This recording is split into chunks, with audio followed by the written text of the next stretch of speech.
وعن ابی ہریرہ رضی اللہ تعالی عنہ قال قال رسول اللہ صلی اللہ تعالی علیہ وآلہ وسلم، یہ حدیث پاک حضرت سیدنا ابی ہریرہ رضی اللہ تعالی عنہ آپ روایت فرماتے ہیں، اس حدیث کے راوی ہیں، فرماتے ہیں قال رسول اللہ صلی اللہ تعالی علیہ وسلم کہ تاجدار کائنات صلی اللہ تعالی علیہ وآلہ وسلم نے ارشاد فرمایا، اذا سمعتم صیاح الدیقۃ، کہ جب تم مرغے کی آواز سنو، فصلوا اللہ من فضلہ، تو اس وقت اللہ سے اس کے فضل کا سوال کیا کرو۔ فصلوا اللہ من فضلہ، جب مرغے کی آواز سنو جسے عرفاً ہم اذان کہتے ہیں، فرمایا اس وقت تم اللہ سے اس کا فضل مانگا کرو، یعنی اس سے گویا فضل کی دعا کیا کرو۔ کیوں دعا کیا کریں؟ فرمایا رأت ملکم، وہ اللہ کی رحمت کے فرشتے کو دیکھ کر بولتا ہے۔ سبحان اللہ۔ اس حدیث سے پہلی بات یہ سمجھ آئی کہ فرشتہ بھی اللہ کی مخلوق ہے، اللہ کا بندہ ہے۔ قرآن کریم میں ملائکہ کو اور فرشتوں کو کہا گیا بل عباد مکرمون، وہ بھی اللہ کے اکرام والے معزز بندے ہیں۔ تو بھائی فرشتہ بھی ایک لحاظ سے اللہ کا بندہ ہی ہے، تو فرشتے کی موجودگی ہو تو اس وقت اللہ سے اس کا فضل مانگا کرو، فضل کی دعا کیا کرو، اس کی برکت سے اللہ دعا کو فوراً قبول فرماتا ہے۔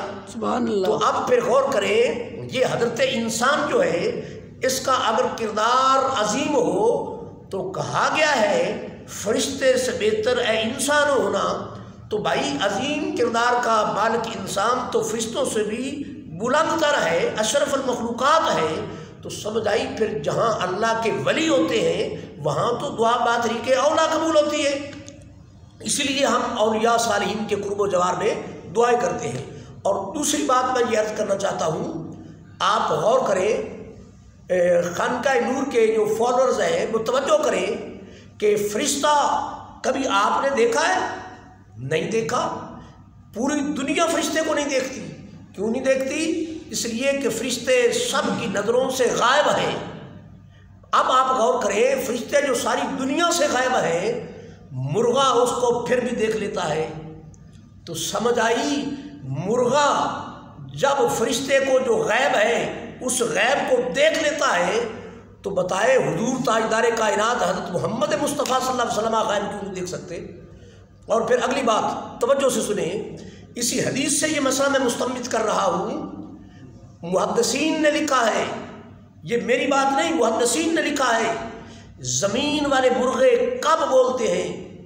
اللہ کے عرش کے نیچے ایک سفید رنگ کا مرغا ہے، پہلے وہ بولتا ہے، اور اس کے بولنے کو ہم عرفاً اس سوسائٹی کی زبان میں اذان ہی کہتے ہیں۔ گو اس کی اذان کے کلمات مومن والے نہیں ہیں، اس کا اپنا انداز ہے، عرفاً اس کو اذان ہی کہا جاتا ہے۔